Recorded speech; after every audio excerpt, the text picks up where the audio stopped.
is Lachette from Scarlet Moon Creations, and I am back with a new video. Sorry. This video is slightly different from anything I've done before, but I hope you appreciate it because it's showing you even more of another side of me, my usual. But if you've been subscribed to me for a while, you know that if you've been subscribed to me for a while, you know that I do love books. That's usually, if I'm procrastinating anything, I'm usually reading. So I have posted some bookish content, usually readathons like Witchathon, or I've done the Zodiacathon, both of which are coming back actually around again soon, so definitely subscribe if you'd like to see those. However, this time, like I said, this video is going to be something a little bit different. This is a tag video, and I've done tags mostly for witchy stuff, but this is more book focused, and that is because I do want to introduce more bookish content to my channel. So this tag is called the Mid-Year Book Freak Out tag, and basically it is created to give you an update on what I've been reading and how it's been going reading wise for the year, and this is 2019. I'll link in the description to the original video if I can find it, but let's just jump right in. So the first question, the best book you've read so far in 2019, and for me, the best book I've read so far in 2019 is Let's Talk About Love by Claire Kahn, and also Tao Elements. First, Let's Talk About Love. Let's Talk About Love is a contemporary book, and it's about Alice, who is a girl in her early 20s. She's asexual, and she's trying to find her way in the world with her family. She doesn't know what career she wants to focus on, so she doesn't know what she wants to major in university or college. But on the other side of things, she wound up breaking up with her girlfriend, who did not really understand her asexuality, and then she winds up being interested in a guy that works at the library with, and she is worried that she'll deal with the same issues, having someone not really understand her being asexual. She also has some issues with talking about being asexual, and I love this book so much. Without going into the details of why and how, I just want to say that I felt super represented. I definitely identified with Alice, even though there's like over a 10-year age difference between the two of us. She had a very bubbly and happy and creative personality type, and just loved to love people, but didn't want sex to be involved. And I can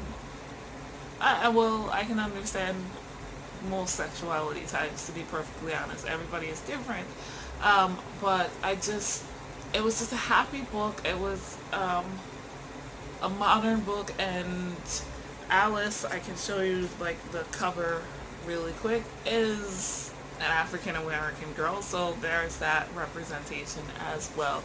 The other book I'd say is the best book on a kind of witchy divination side of things is Tao Elements, and I really enjoyed that.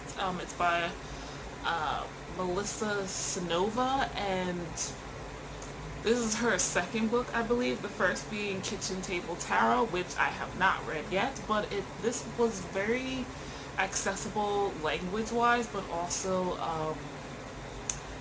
what the book is about basically is 5 tarot readings, one for each element: earth, air, fire, water, and spirit, and how you can use those to help you improve your life. I like the way the book is structured. Melissa gives you some personal anecdotes, and then pictures with the spreads, and then followed up with two sample readings that she has done for other people in their situations. Then at the end of the book, she also gives some exercises and tips. And it's all about self-care, taking care of you. So taking care of your mind, your body, your spirit, your home life, your relationships. And she also later on expands to have a couple of follow-up spreads at the very, very end of the book. And honestly, like a third of it is just card reading. So if you're new to reading tarot cards or divination in general, it's a good early start book so that you can use the cards to help work on yourself. And honestly, a lot of the time that's what tarot readings are about. The next question. So, best sequel you've read in 2019? I have to give that to Leverage in Death by J.D. Robb. This is a long sci-fi romance series, the In-Depth series by J.D. Robb. J.D. Robb is a pseudonym for Nora Roberts, and I believe she just uses this name for the In-Depth series. And Leverage in Death, I believe, is the 47th book in the series, and it's about the main character, Eve Dallas, is a police lieutenant in the NYPSD, which is what the NYPD is called in 2053, I think we're up to, is the year at this point. And Leverage in Death is, I love every part of this series. I love every book in this series, and some are more character focused, more relationship focused. Eve is married to a former criminal, a very, very, very former criminal, but also he is currently a billionaire legally. And then she has slowly been like building her life, gaining friendships, the people who work for her, her superiors, but also just like friends in general. And other books are more case focused. So at this point in her life, Eve has worked her way up to being a lieutenant, and so like I said, she has subordinates. She has an entire NYPD department of homicide under her, and so they have various cases. She also has her partner. Leverage in Depth in particular was more case focused. So I, as a reader, do like these kinds of books where we're trying to figure out with Eve who the bad guy is, following the clues, things like that. And in this one, there was a bomb set off at a big airline merger meeting, and the person who did it was a suicide bombing. The person who set off the bomb was not someone who anyone would think, and this is not, oh, I thought he was a nice guy, neighbor type of thing, psychopath. Like, was a person who genuinely led a good life, who loved his family, who loved his job and his coworkers and his boss, and was very much interested in having this merger go through.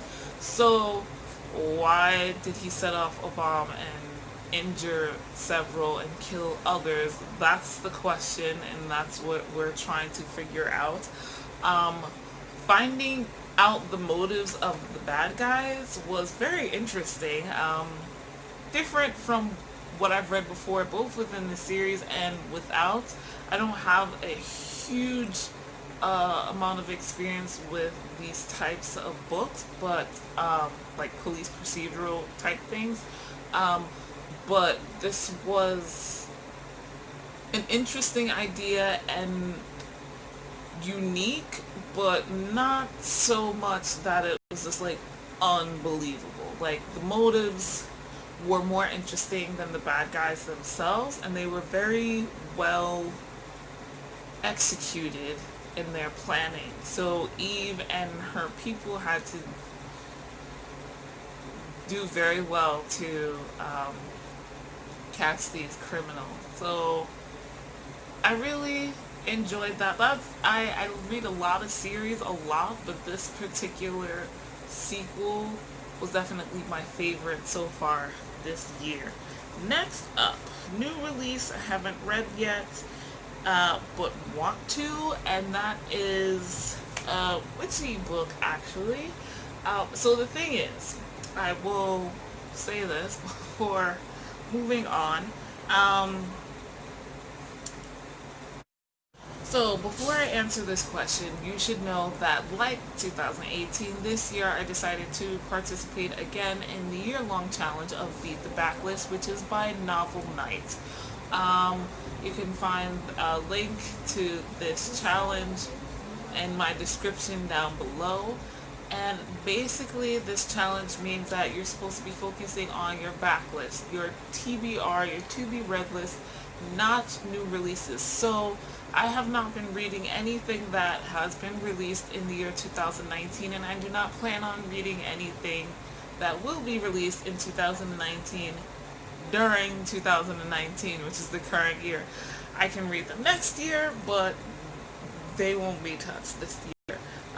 Unless I decide again next year, not, well, whatever, you know what I mean. So to answer the question, the new release I haven't read yet because I'm not going to. um, but I want to the most is again more on the witchy side of things, and that is the Witch's Book of Self-Care, and this is by Erin Murphy Hiscox. And I read another book by her this year, so I am interested in reading this book very much.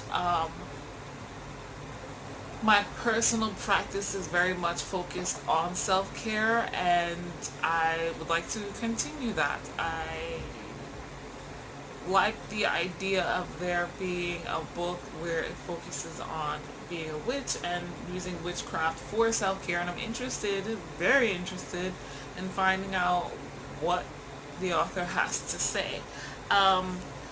So yeah, I think also because of Beat the Backlist, I haven't really been paying attention to what new releases are coming out. Next question, most anticipated release for the second half of the year. Again, there is Archangel's War, which is by Nalini Singh, and you've seen me talk about the Guild Hunter series in my last Witchathon video vlog. I'll link it up here in the and put it in the description as well. But I'm trying to catch up on that series, and the newest book will be coming out this year. I just know it looks like some things are going to come to a head that have been building out for the past couple of books, and I am looking forward to it. I mean, War, the Archangel's War at that, not just angels, but archangels. So I'm looking forward to that one. That is a paranormal romance that has to do with angels, archangels, and vampires and vampire hunters. Do see my blog for like a more in-depth talk about what that book is, but or what that series is, I should say. The other book I'm really looking forward to is thanks to book Twitter. If you're into these things, and I know a couple of booktubers have made videos recently about it, and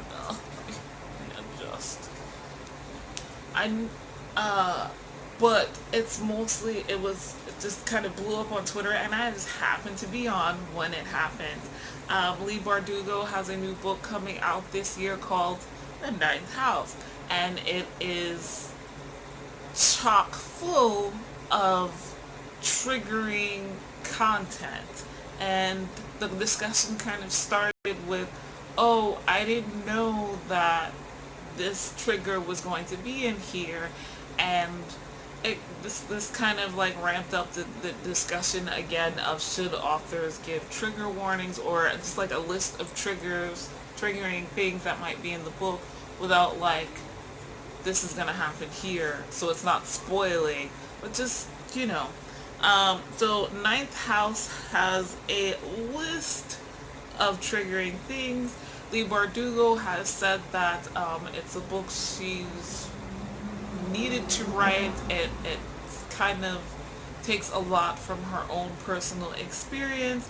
So there are things like sexual assault and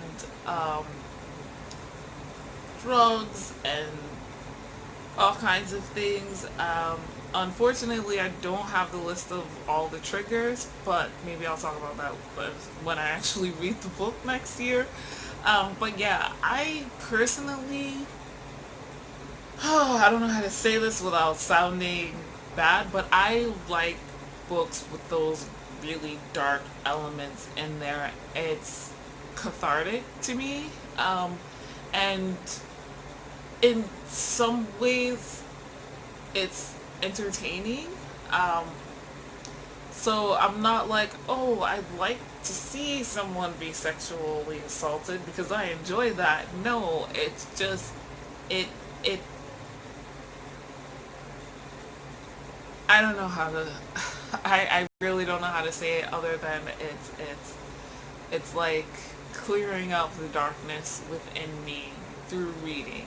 Um, so after all of this hoopla and seeing some of the triggers, I definitely am like, I want to read that now. So yeah. My biggest disappointment, I have two, and a book as well. So the first book is Vicious by V.E. Schwab. This was the book that I was looking forward to reading the most by this author for the past 9 months or so. Since December, I have been reading V.E. Schwab books as I can get them from the library. I finally was able to get to Vicious, which was the one I was really looking forward to, and like, because I was told like superheroes and gray to black, dark morality, um, and it just wasn't as dark as I was expecting, and I'm more disappointed because my expectations were so high. It's not that the book was bad. I didn't even give it a really low rating. I think I only gave it a 3, which for me means it was good, and that's it. So I am going to read Vengeful, the sequel, but I was disappointed by Vicious.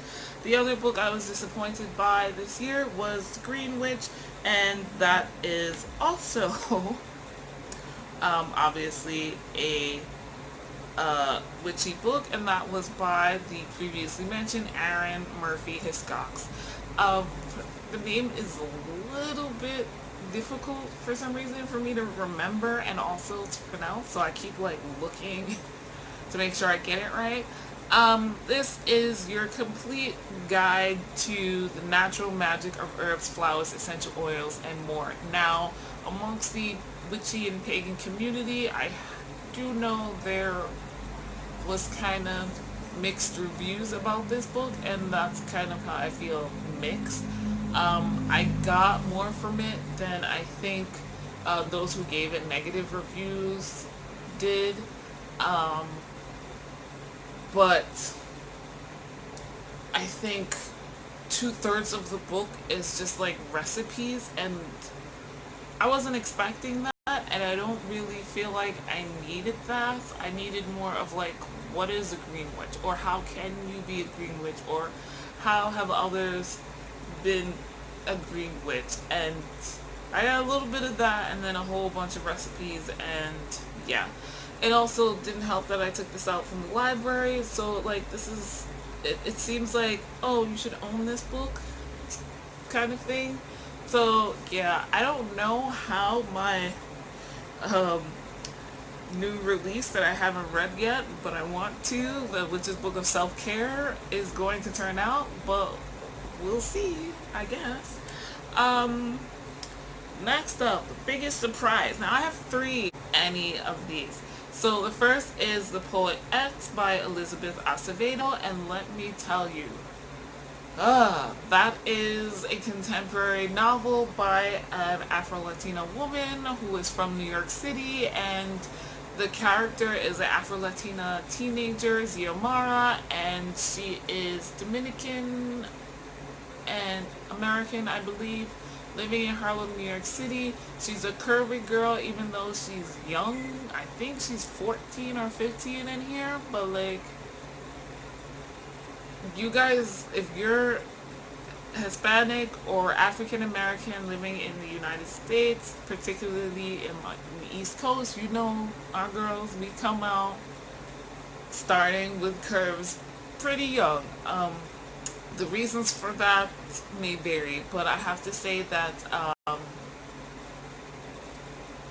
I did not go through the experiences that Xiomara did, but that is because my mom kind of did to an extent most of this existence, and I just felt this book, and I wasn't expecting to feel this book because it is not my experience, but it felt like I was listening to a friend, because I've listened to friends with these very similar situations. Um, and I was not expecting to feel it so much since it's a book written in verse, and I don't really read novel length verse um, books. But the poetry was great. It was so accessible, and I just felt it. I still feel it. Just thinking about it, I feel this book. I wasn't expecting that. The other surprise, um, this I picked up. I read Poet X as well as this for Blackathon, which was a readathon back in February, Black History Month. I saw some interesting looking graphic novels on the shelves that looked like they had African American characters, main characters. So I was like, that'll fit one of the prompts. Let me grab those. And one of those was Power Up, and this is by where's the author? Show me the author. Show me the author. Kate Leth, and she's a web cartoonist. And I just this I only read volume 1 here. I think this is volume 1, and basically it is kind of superhero-esque. It's about these regular modern everyday people who all of a sudden receive powers, supernatural powers from somewhere out in the universe, that while they were just going about their day, one character receives her powers while she's at work at the pet store. Another receives her powers while she's out shopping with her kids, and another is a construction worker. The other thing is the powers that they receive are not always obvious at first, and then in one person's case it doesn't seem like it fits them. So it's very fun and cute. I love the art style. This book, this volume, this first volume of Power Up was hilarious. I wasn't expecting to love this. This was a random grab at the library, and it was great. So surprise, you found a new graphic novel series, the set that you want to. Next up, favorite new author, debut new, like they just put out a new book, or new to you. New to me, Brandon Sanderson. I haven't read as much as I wanted to this year. I was trying to keep up with Elliot Brooks' Cosmere read along, but I've only been getting books from the library. And every Sanderson book takes forever to arrive. So I think I've only read 3 or 4, but I've loved each and every one of them. I've read two standalones and two books, the first two books in the Mistborn, the first era Mistborn trilogy, and I loved every single one. I love high fantasy, and Brandon Sanderson, I've been told, has a very accessible writing style for a high fantasy author, especially an older male white guy, and it is super true. And his magic systems are all interesting and unique and well developed and explained. I just also I love the fact that he is so character driven. Like the worlds are built well. There is plot that is interesting, but you love the characters. Even the bad guys are just so elements in his writing style. So I now officially am adding Brandon Sanderson to my favorite authors list, and I now have I think like 3 or 4 males. That's great. Newest fictional crush. This is not a thing that happens to me very often, and very rarely over the past few years. But I can actually answer this question, because since it's crush, it's not like I'm in love with him or whatever. But Alucard Emery, which is a secondary character in the Shades of Magic trilogy by V.E. Schwab. Or Victoria Schwab, I forget which name she was using for those books, but I do love the Shades of Magic trilogy, and Alucard Emery doesn't show up until the second book, and he really gets fleshed out in the end, and then in the third book is where like you really just like, but when you realize that he's a love interest for another character, it's like, oh, like you liked him, but then it's like, when that happened, I definitely felt nice and warm and tingly, and that's always a good thing when we're talking about love interest and those types of scenes. And I'm not talking about sex and smut because that's not really in it. Just I don't know how to describe it when it's not that. Like just sexual tension and make out scenes, I guess. So yeah, I was gonna say no one, but then like he popped into my head. I was like, by this crush worthy character right there.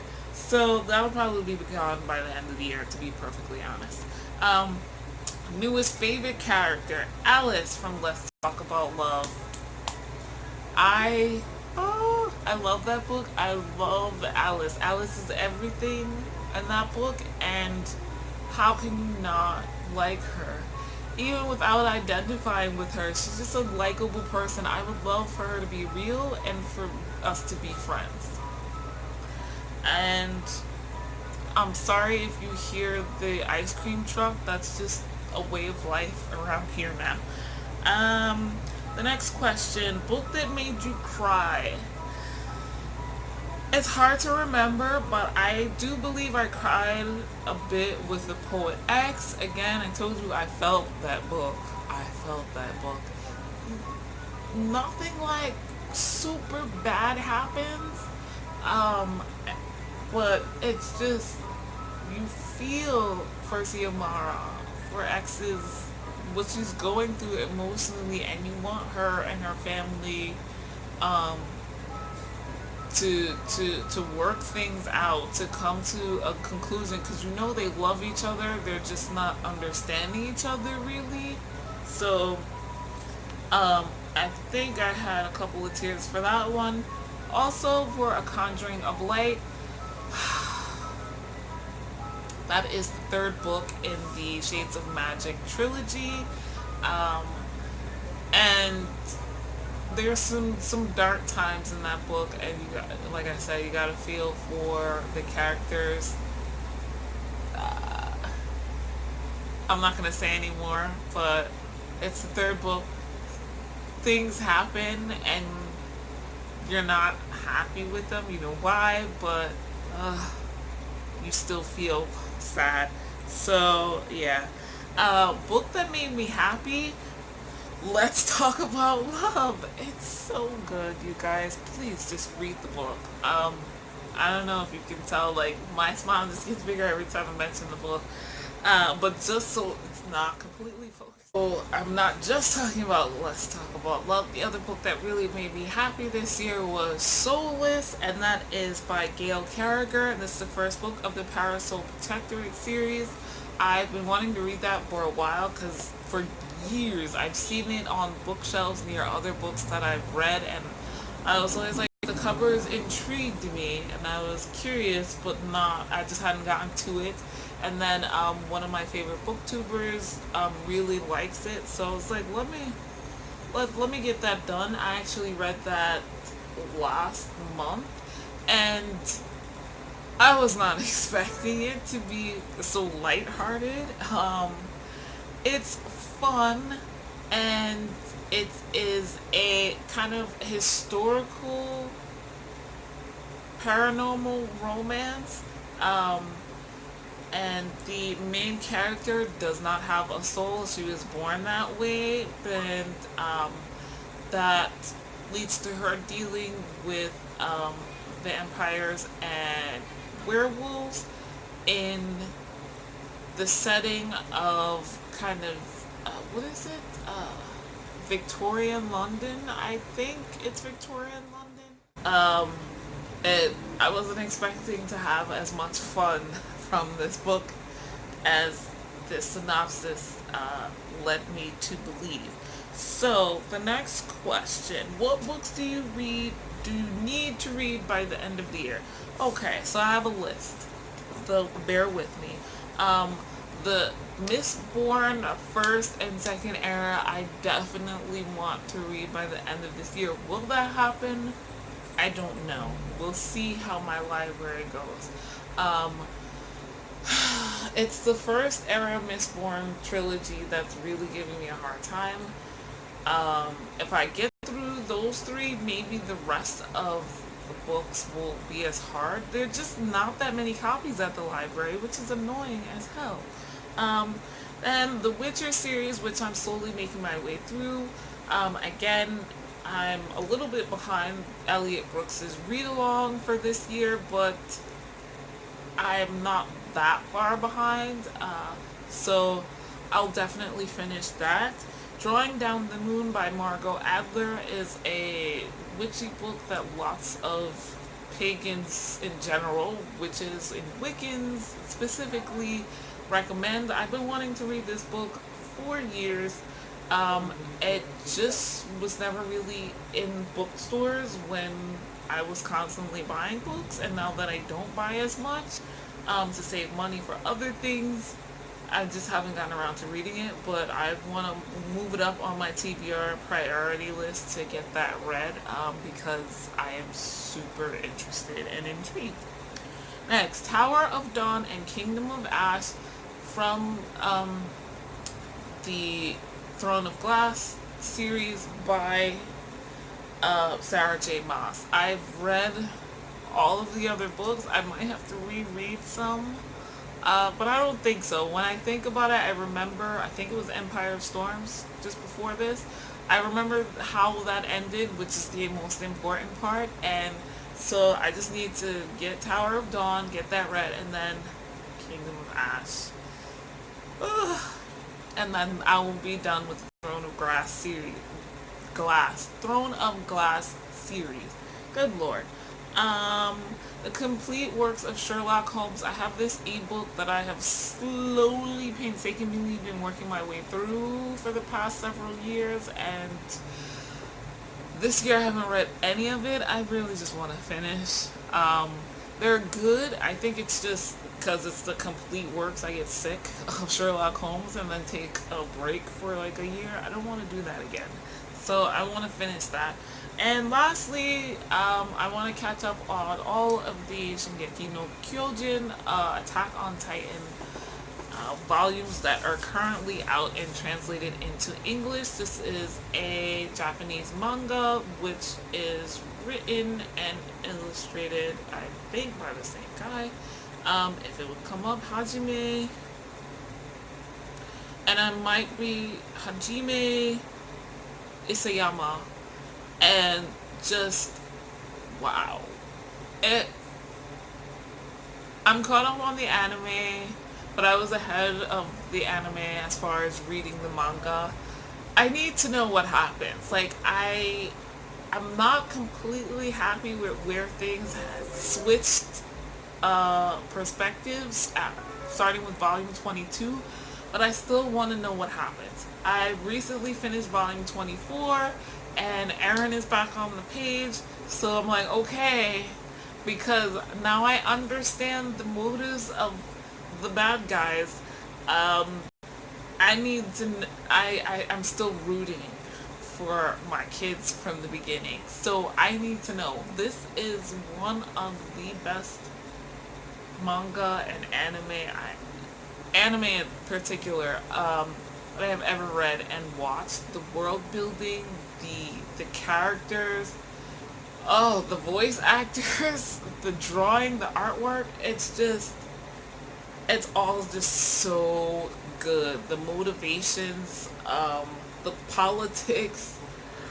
It's really mind blowing and just all so well done. No, I have not watched the movie. No, I don't think I plan to anytime soon.